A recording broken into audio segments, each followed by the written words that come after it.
এই সেই ঐতিহাসিক বিবেকানন্দ রক।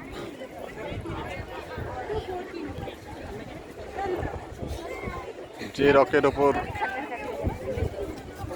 স্বামীজি তপস্যা করেছিলেন 1892 সালের 25, 26, 27 ডিসেম্বর, টানা 3 দিন।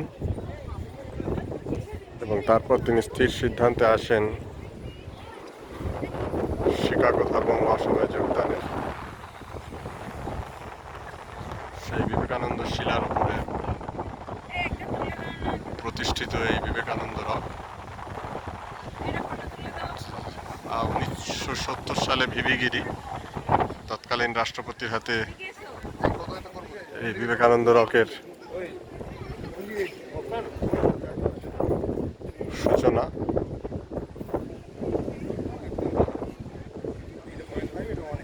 যেখানে 3টে সাগরের সঙ্গম, যে বাঁ দিকে দেখছেন বঙ্গোপসাগর, আর এদিকে আরব সাগর, এবং একদম পেছনের দিকে ভারত মহাসাগর, যেখান থেকে এই দুটি সাগর, বঙ্গোপসাগর এবং আরব সাগর, দুটি সাগর এসে বিলীন হয়ে গেছে ভারত মহাসাগরে। এদিকটি ভারত মহাসাগর। সেই ত্রিবেণী সঙ্গমে দাঁড়িয়ে আমাদের এই বিবেকানন্দ সৌধ।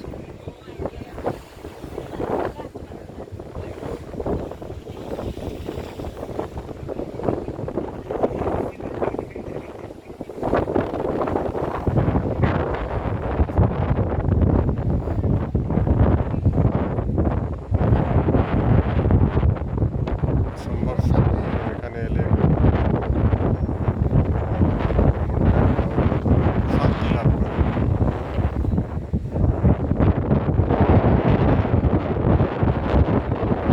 নিজেকে নিজের কাছে খুঁজে পাওয়ার জন্য, নিজের মধ্য থেকে নিজেকে বার করে নিয়ে আসার জন্য ঠিক এরকমই একটি জায়গার প্রয়োজন বলে অনুভব করেছিলেন তিনি। সত্যি সেই অনুভূতি আজও প্রত্যেকের মধ্যে বিরাজ করে যখন এই বিবেকানন্দ রকের নিচে মেডিটেশন হলে সম্পূর্ণ একা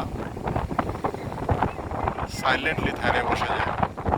তখন হয়তো নিজের মধ্যে থেকে নিজেকে একটু খুঁজে পাওয়ার চেষ্টা করা যায়, যেটা প্রত্যেকের কাছে খুব জরুরি।